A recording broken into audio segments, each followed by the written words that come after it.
Battle Passes, everyone's favorite soul-sucking game mechanic that keeps players coming in droves. They incentivize players to play their games more to earn flashy prizes. Passes offer free rewards, but you can get bonus items, drops, or boosters if you open up your wallet. It's probably the best thing since bread.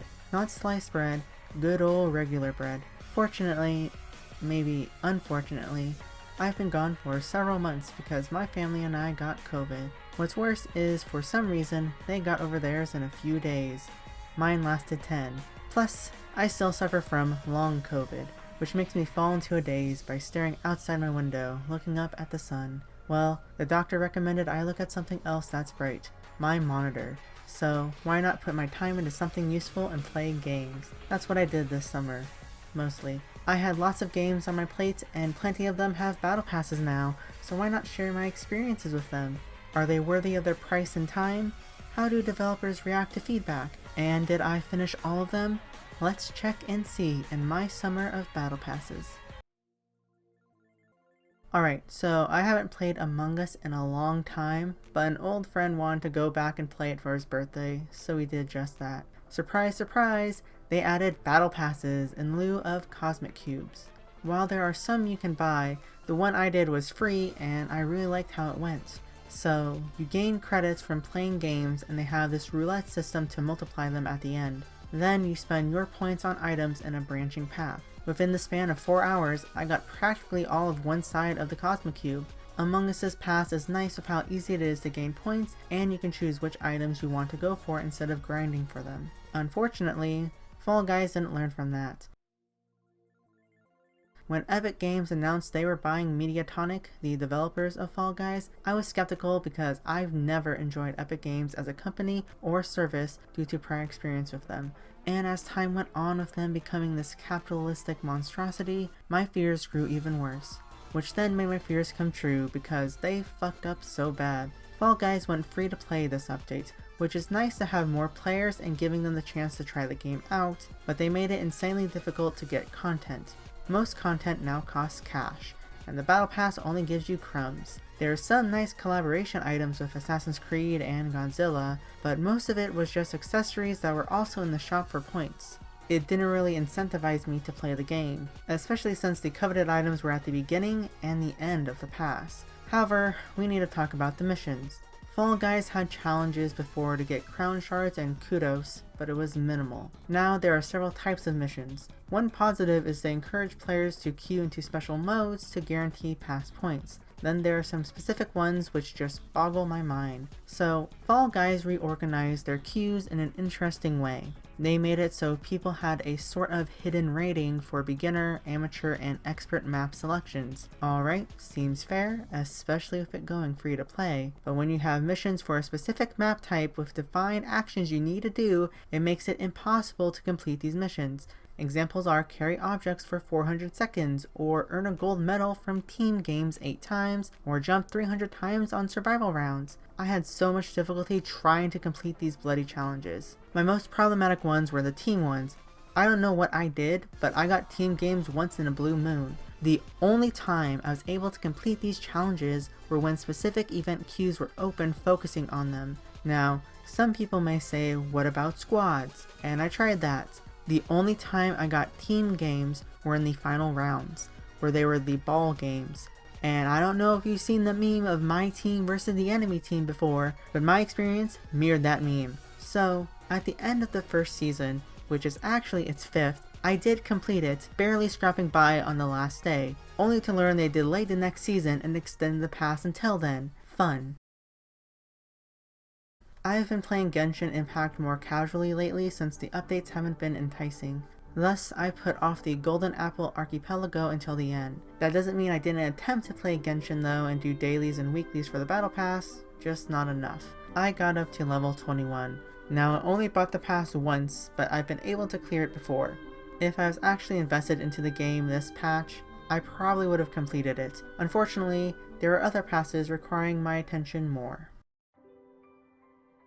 The Star Guardian event is League of Legends' most highly anticipated event after the last few events were amazing game experiences with an interwoven story, a unique mode, and stylish skins. So, When teasers dropped and leaks started appearing, this was going to be one of the best events in League's history.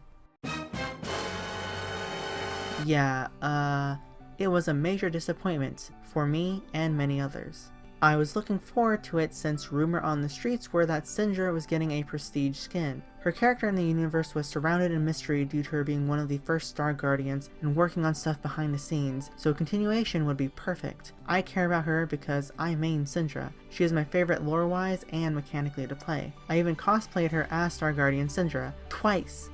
So the way she came into the story and twist at the end just didn't sit right with me. I don't know if it's spoilers or not at this point, but you can look it up. I'll just show this GIF and it'll make sense to those who understand it.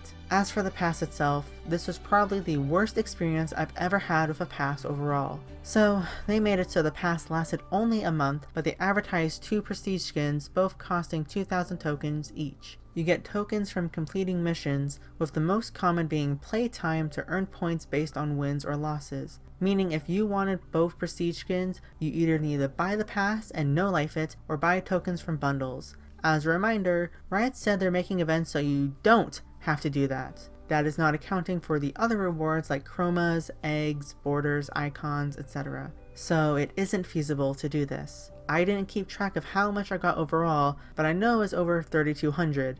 I got 6 orbs and thankfully Star Guardian Syndra Prestige. I say thankfully because Riot messed up big time. I was hoping to get the skin on my birthday, but I didn't, so I got it 2 days after on August 4th. Then the event died. Literally, missions stopped working. They didn't keep track of how much you got and you couldn't get rewards from the visual novel hub either. This hampered people's progress because they don't know if playing would be tracked secretly, so they would just stop playing. You wouldn't want to waste your time with something that doesn't work. Riot did respond to this by extending the event another 2 weeks and providing compensation for players, but it was so backwards. Some people were progressing on the event hub missions but didn't get to finish in time. Since Riot removed them, they didn't get those rewards. They gave missions for each day to give these missed rewards out, but if you already finished them before this bug happened, you got double them. I completed the initial and compensation missions, so I got like 600 tokens and 4,200 essence. My friends got like 5,200 and 2,000 respectively. Not only that, they actually ended the event earlier than they promised, meaning people couldn't redeem their rewards, because they were saving to complete missions to get what they wanted. Riot did ask people to send in a support ticket to give items, but it just seems like they effed up a big time here. As I said before, it was their most anticipated event, and they did nothing. On that note, people thought it was going to be similar to Ruination and Arcane with collaborations all across their games. Nope, it was League, Wild Rift, and Legends of Runeterra. No Valorant Star Guardian bundle or even chibi Star Guardian champions for Teamfight tactics. I mean, China got them, and I know it's because the game is separate and not baked into the client like America, but it still stings. But a major disappointment for me was that since they teased Valorant Park as an arena skin when they first launched TFT, I've been eagerly awaiting for it. I thought they were going to actually release the skin, but nope, nothing. It's been 3 years, Riot. Where's my Star Guardian arena skin? I'm just disappointed with this overall. After this whole fiasco, I vow to not spend money on League anymore. The only RP I have remaining is from Twitch Prime loot. I reached my goal, but at what cost? When Shadowverse revealed their next expansion as Roar of the Godwyrm, a continuation of anime original cards being added, I just had to hop back on to play. They even had a Nethys-like card with Undead Soul Taker, so I just had to go do it.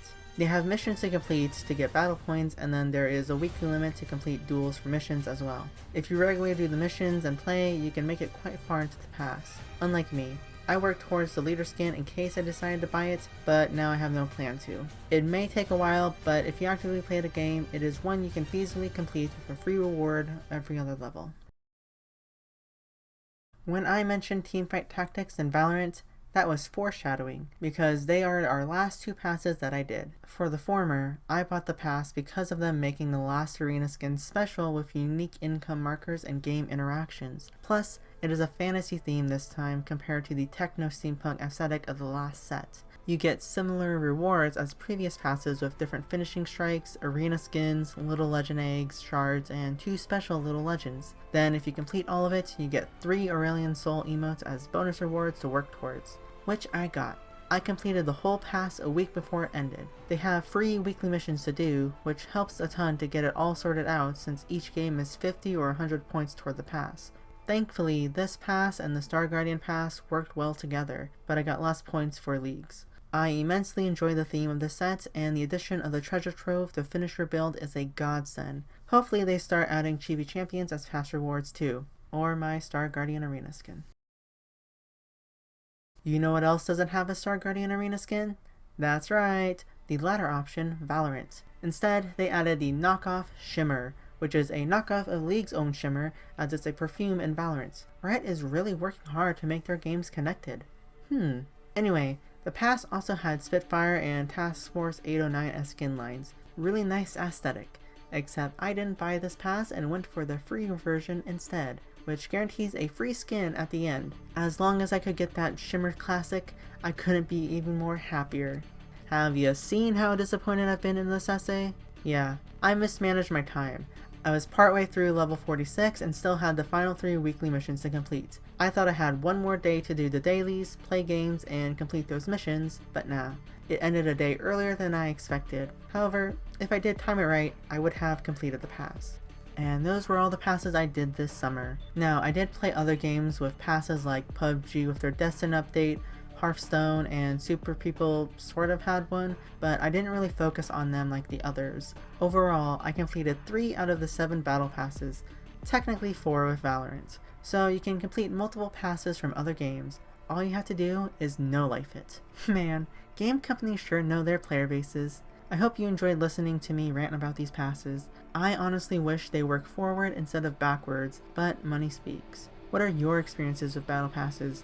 Do you have a favorite or hated model from another game? Share it down below, and I'll be sure to read it. Until next time, have a lovely day. Poof, poof.